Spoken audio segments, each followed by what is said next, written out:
လုံးပဲမင်္ဂလာပါရှင် B Science Class မှာကြိုဆိုပါရစေဒီဗီဒီယိုလေးမှာတော့ Stash dust in the leaf using iodine solution ဆိုတဲ့ topic လေးအကြောင်းကိုဆွေးနွေးပေးသွားမှာဖြစ်ပါတယ်ရှင်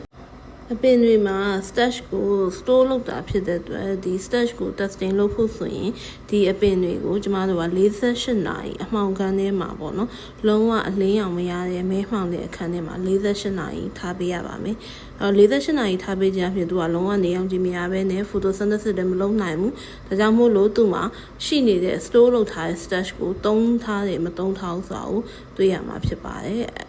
48နာရီပြည့်ပြီးသွားပြီဆိုရင်တော့အဲ့ဒီအပင်ကနေပြီးတော့ကြိုက်တဲ့တရွက်လေးတရွက်ကိုယူလိုက်ပါမယ်ဒီတရွက်လေးကိုကျမတို့က boil လင်းလုပ်မယ်ပေါ့နော်ရေပုတ်ပုတ်ဆူတဲ့အထိကိုကျမတို့က2မိနစ်ရေပုတ်ပုတ်ဆူတဲ့ထဲမှာပြုတ်ဘာဖြစ်လို့ပြုတ်ပါလဲဆိုရင် break down cell wall လုံးမှာပါ cell wall တွေ break down ဖြစ်သွားဖို့နဲ့ဒီ leaf ထဲမှာရှိနေတဲ့ enzyme activity တွေအကုန်လုံးရှက်သွားဖို့ဖြစ်ပါတယ်ဒါကြောင့်မှနောက်တစ်ဆင့် ethanol သုံးတဲ့အခါမှာ penetrate လုပ်နိုင်မှာဖြစ်ပါတယ်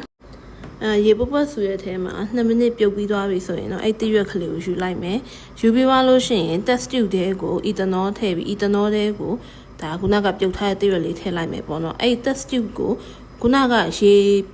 မီးပိတ်လိုက်တဲ့ရေပေါ့လေသူကတော့ခုနေ boiling မဟုတ်တော့ဘူး warm water အဆင့်ကိုရောက်သွားပြီအဲ့ဒီအနေထားမှာအဲ့ test tube လေးကိုထည့်ထားပါမယ်အဲ့လိုမျိုးထားပေးမယ်ပေါ့နော်ဒါဆို ethanol ထဲဘာလို့ထည့်ရတယ်လဲဆိုရင် ethanol ကဒါဒီအစိမ်းရောင်ဖြစ်နေတဲ့ chlorophyll တွေကို break down လုပ်ပေးမှာဖြစ်တဲ့အတွက်တနည်းအားဖြင့်ပြောမယ်ဆိုတရွက်ကိုအရောင်ချွတ်လိုက်မှာဖြစ်ပါတယ်တရွက်ကိုအရောင်ချွတ်လိုက်တော့မှကျမတို့ iodine သုံးတဲ့အခါမှာကာလာကိုရှင်းရှင်းလင်းလင်းမြင်ရမှာဖြစ်ပါတယ်chlorophyll က ethanol ထဲမှာပဲ dissolving လုပ်နိုင်တယ်ရေထဲမှာ dissolving မလုပ်နိုင်တဲ့အတွက် ethanol ကိုသုံးရတာဖြစ်ပါတယ် ethanol သုံးထားလို့လည်းအခုအောက်မှာမီးပိတ်ထားတာဖြစ်ပါတယ်ရှင်ခုနက ethanol နဲ့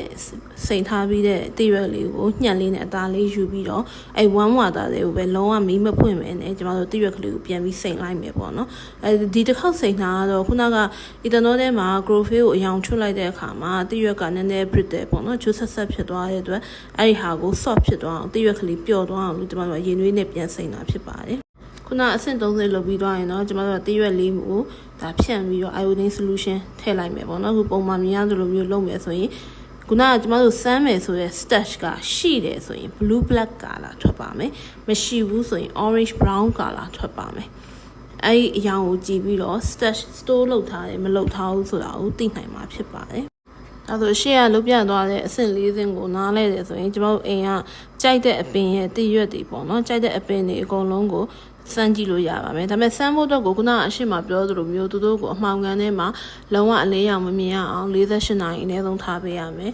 ပြီးတော့မှဒီတရွက်တွေကိုခုနကလုပ်ပြသလိုမျိုး step by step ဆမ်းမယ်ပေါ့နော်အခုကျမဒီပင်လေးနှစ်ပင်မှာရှိတဲ့ ABC ဆိုတဲ့အရွက်ကလေး၄ရွက်ကိုကျမစမ်းပြမယ်ပေါ့နော်နံပါတ် A ဆိုရင်ဒီတရွက်ရဲ့အလဲကောင်းမှာကျမတို့က black paper ကို clip လုပ်ထားတယ်အဲ့ clip ကတော့48နာရီ store လုပ်ခဲ့ရအဲ့ခါလေးကိုလုပ်ထားတာပေါ့နော်အဲ့တော့ကျွန်တော်ခုနကအရှိရလိုပဲ step by step သွားလိုက်မယ် black paper လောက်ထားတဲ့အတွက်သူကအဲ့ black paper အုပ်နေတဲ့နေရာကနေအောင်မရတဲ့အတွက် photosynthesis မလုပ်နိုင်ဘူးဒါကြောင့်မို့လို့ iodine solution နဲ့ဆန်းလိုက်တဲ့အခါမှာ black paper နေရာက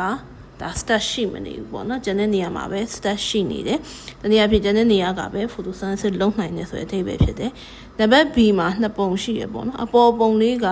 airtight seal round leaf stock လို့ပြောတဲ့အတွက်သူကတရွက်ကိုလုံးဝလေးလုံးအောင်စီးထားတယ်ပြီးရင်လည်းအဲ့ထဲမှာ soda lime ထည့်ထားတယ် soda lime က carbon dioxide ကို absorb လုပ်တာဖြစ်တဲ့အတွက်အဲ့ B ရဲ့အပေါ်ပုံလေးမှာတရွက်ကလေးကလုံးဝ carbon dioxide မရနိုင်ဘူးဒါကြောင့်မို့လို့ photosynthesis မလုပ်နိုင်ဘူး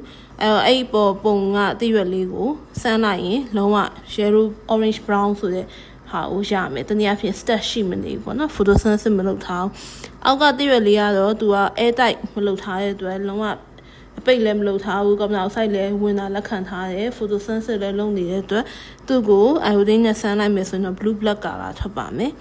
နံပါတ် C ပုံလေးကတော့ဒါကျမတို့အလွယ်ပြောမယ်ဆိုရွက်လှပေါ့နော်ရွက်လှဆိုရင်တရွက်တစ်ခုလုံးကအစိမ်းရောင်မဟုတ်နေဘူးဒါဆိုရင်အစိမ်းရောင်ရှိတဲ့အပိုင်းလေးမှာပဲ